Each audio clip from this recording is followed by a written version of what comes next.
Hello everyone. आज हम बात करेंगे कुचेला 2026 म्यूजिक फेस्टिवल के बारे में। तो कुचेला 2026 जेन्युइनली एक रोलर कोस्टर रहा और सिर्फ म्यूजिक की वजह से नहीं, जस्टिन बीबर का हिस्टोरिक रिटर्न था, सबरीना कारपेंटर एक कंट्रोवर्सी में पड़ गई, cats eye drama and ticket prices के बारे में। तो प्रॉपर्ली ब्रेक डाउन करते हैं। कुचेला एक मैसिव इंडियन म्यूजिक फेस्टिवल है। कुचेला एक मैसिव एनुअल म्यूजिक फेस्टिवल है कैलिफोर्निया में, अमेरिका का one of the most prestigious music festivals में से एक। हेडलाइनिंग कुचेला एक आर्टिस्ट के करियर का पीक मोमेंट माना जाता है और जस्टिन बीबर का रिटर्न इसलिए सिग्निफिकेंट था क्योंकि वो काफ़ी टाइम से पब्लिकली परफॉर्म नहीं कर रहे थे। Mental health struggles, health issues और overall stepping back from the spotlight के बाद एक्सपेक्टेशंस कॉम्प्लिकेटेड थे। कुछ लोग सोच रहे थे वो फ्रैंक ओशन पुल करेंगे, जो इनफेमस थे अपने कोचेला सेट के लिए, जिसमें वो आवर्स लेट आए, सेट इनकम्प्लीट था और ओवरऑल केओटिक एक्सपीरियंस था। कुछ लोग सोच रहे थे वो एग्जैक्टली वही करेंगे जो ग्रामीज में किया उन्होंने, simple strip down, just him और गिटार और अंडरवेयर, ऑलमोस्ट अकूस्टिक ओनली। जो एक्चुअली हुआ वो जेन्युइनली सरप्राइजिंग था और टचिंग भी। जैसे ने थ्रो बैक सॉन्ग्स प्ले किए, favourite girl, that should be me, baby, never say never, confident, all that matters, as long as you love me, where are you now. ये सब वो songs हैं जो लिटरली एक जनरेशन ने अपने childhood में सुने हैं। लेकिन और भी इंटरेस्टिंग चीज़ ये थी कि जसिन एक्चुअली यूट्यूब पर खुद को गूगल कर रहे थे और स्टेज पर अपने पुराने वीडियोस पुल कर रहे थे और उन वीडियोस के साथ गा रहे थे। ये मोमेंट एक जेन्यूनली ट्रिपी और जेन्यूनली मूविंग मोमेंट था। जसिन यूट्यूब पर डिस्कवर हुए थे, एक छोटा सा बच्चा कनाडा में कवर सॉन्ग्स गाता था और अपलोड करता था। वो प्लेटफॉर्म था जिसने उनकी लाइफ फॉरएवर चेंज कर दी और डेकेड्स बाद भी वो उसी प्लेटफॉर्म से अपने पास्ट देख रहे थे, अपनी बेबी वॉइस सुन रहे थे अपनी करंट वॉइस के साथ। ये फुल सर्कल मोमेंट लग रहा था और जो लोग वहाँ थे उनके लिए ये फील भी हुआ। उन्होंने हेली और बेबी जैक को भी शाउट आउट दिया, hallelujah Hailey, hallelujah baby Jack. छोटा मोमेंट लेकिन क्वाइट मीनिंगफुल। वो क्लियरली अपनी लाइफ के न्यू चैप्टर में हैं और जेन्यूनली ग्राउंडेड लग रहे थे। लेकिन एक और इम्पॉर्टेंट कन्वर्जेशन हो रही थी।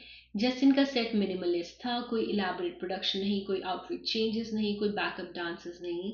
इसेंशली वो एक माइक और यूट्यूब, और रिएक्शंस डिवाइडेड थे। एक साइड ने कहा कि ये ब्यूटीफुल था, जस्टिन की वॉइस जेन्युइनली स्टनिंग है, उन्हें किसी और चीज़ की ज़रूरत है ही नहीं, ये रॉ और ऑथेंटिक था। दूसरी साइड ने कहा, और ये वैलिड पॉइंट भी है, कि ये डबल स्टैंडर्ड है। Justin Bieber highest paid headliner थे इस साल के, और अगर कोई फीमेल आर्टिस्ट वही करती, minimum production, YouTube video, simple setup, तो वो ड्रैग की जाती। क्या कंपैरिजन में सबरीना कारपेंटर को देखो, उन्होंने ओवर द टॉप प्रोडक्शन दिया, फुल स्टोरी लाइन दी, इलेबोरेट सेट पीसेस दिए, और फिर भी क्रिटिसिज्म मिला कि बोरिंग था परफॉर्मेंस उनका। जस्टिन ने बेयर मिनिमम दिया और लोग बोले he doesn't need anything else, he is that good. ये ऑब्जर्वेशन जेन्युइनली सही है। मेल आर्टिस्ट को परफॉर्मेंसेस में सिग्निफिकेंटली लोअर बार मिलता है। वो ऑथेंटिक बुलाते हैं जब वो सिंपल करते हैं। फीमेल आर्टिस्ट के लिए सिंपल करना लेजी हो जाता है। ये म्यूजिक इंडस्ट्री का डॉक्यूमेंटेड डबल स्टैंडर्ड है और कुचेला ने इसको क्लियरली डेमोन्स्ट्रेट किया। दोनों चीज़ें एक साथ सच हैं। जस्टिन का सेट जेन्युइनली स्पेशल था और ये डबल स्टैंडर्ड जेन्युइनली प्रॉब्लमेटिक है। सबरीना कारपेंटर का सेट फ्राइडे को था और जेन्युइनली ओवर द टॉप था, elaborate, theatrical, high budget, story driven. वो क्लियरली बहुत मेहनत करा था उन्होंने। लेकिन सेट के दौरान एक इंसिडेंट हुआ जिसमें वो क्राउड में किसी से इंटरेक्ट कर रही थी, कोई एक चीज़ स्पेसिफिक कर रहा था जो एक्चुअली एक अरेबिक कल्चरल सेलिब्रेशन था, जैगराउटा नाम का, जो एक स्पेसिफिक वोकल साउंड होता है जिसमें खुशी और सेलिब्रेशन एक्सप्रेस की जाती है, स्पेशली मिडिल ईस्टर्न कल्चर में। ये वेडिंग्स, सेलिब्रेशंस और स्पेशल ओकेजन्स पर किया जाता है और ये एक डीपली रूटेड कल्चरल ट्रेडिशन है। सबरीना को अपेरेंटली ये नहीं पता था। उनका रिस्पॉन्स था, what is that, I don't like it, that's a culture yodelling, is this burning man. ये क्लिप वायरल हो गया और बैकलैश बहुत बड़ा था। लोग कह रहे थे कि वो एक कल्चरल ट्रेडिशन को पब्लिकली मॉक कर रही थी, कि ये इस्लामोफोबिक है। कि वो एक फैन जो सेलिब्रेट कर रहा था उसे डिसमिस कर रही थी। सबरीना ने अपोलॉजी दिया फिर, कहते हुए कि वो क्लियरली हियर नहीं कर पा रही थी, रिएक्शन कंफ्यूजन था ना कि इल इंटेंट, और अब वो जानती है कि जैग लाउटर क्या है और वो वेलकम करती है सभी सेलिब्रेशंस को। क्या ये जेन्यून था या फोर्स्ड अपॉलॉजी? ऑनेस्टली दोनों पॉसिबिलिटीज एग्जिस्ट करती हैं। वो क्लियरली अनकंफर्टेबल थी उस मोमेंट में, वो क्लियरली नहीं समझ रही थी कि वो क्या हो रहा है। लेकिन दैट्स योर कल्चर वाला कमेंट काफी कॉन्फिडेंटली उन्होंने दिया, वो सिर्फ कंफ्यूज नहीं लगता। और जब तक बैकलैश नहीं मिला था अपॉलॉजी भी नहीं आई थी। सबरीना ने गलती की, अपॉलॉजी दी और होपफुली जेन्युइनली सीखा। ये करियर एंडिंग मोमेंट तो नहीं है, लेकिन ये एक रिमाइंडर है कि पब्लिक फिगर्स को मोर कल्चरल अवेयरनेस रखनी चाहिए, स्पेशली डाइवर्स ऑडियंसेस के सामने।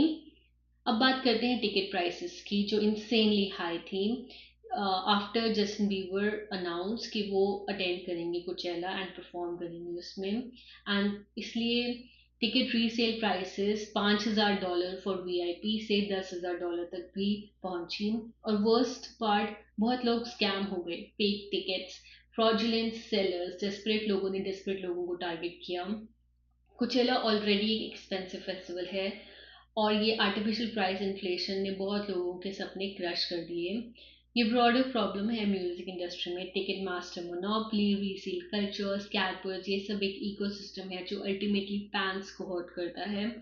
और कुचेला स्पेसिफिकली जो ऑलरेडी फाइनेंशियली एक्सेसिबल नहीं है मेजोरिटी लोगों के लिए, इस साल और भी इनएक्सेसिबल था। अब लैब्रिंथ की बात करते हैं and euphoria music drama.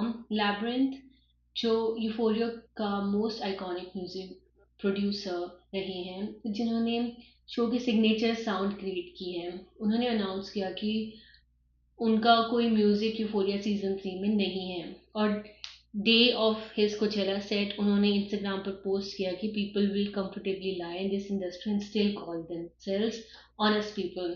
Clearly कुछ हुआ शो के टीम के साथ, एग्जैक्टली क्या वो पब्लिकली नहीं पता, लेकिन यूफोरिया बिना लैब्रिंथ के ऑलमोस्ट अनइमेजिनेबल लगता है। उनका म्यूजिक शो का सोल है। और नेचुरली कोचेला पर उन्होंने यूफोरिया म्यूजिक नहीं परफॉर्म किया, न्यू प्रोजेक्ट प्रमोट करने आए थे। और अगर बैड ब्लड है तो ऑब्वियसली वो मटेरियल परफॉर्म नहीं करते। तो ये शो मेमोरेबल रहा, और मिक्स्ड रीजंस के लिए। जस्टिन का रिटर्न एक हिस्टोरिक मोमेंट था जो फैंस के लिए बहुत मीनिंगफुल था। सबरीना का सेट इलेबोरेट था लेकिन कंट्रोवर्सी से ओवरशैडो हो गया। एंड ये broader conversation regarding male versus female artist के परफॉर्मेंस स्टैंडर्ड्स के बारे में, वो एक रियल और इम्पोर्टेंट कन्वर्जेशन है जो कुचेला ने एक बार फिर हाईलाइट किया। सो नीचे कमेंट्स में बताइए, क्या आप जस्टिन के कुचेला सेट के बारे में क्या सोचते हैं, और सबरीना कंट्रोवर्सी के बारे में आपका क्या टेक है। लाइक एंड सब्सक्राइब ज़रूर करिए, it really helps the channel.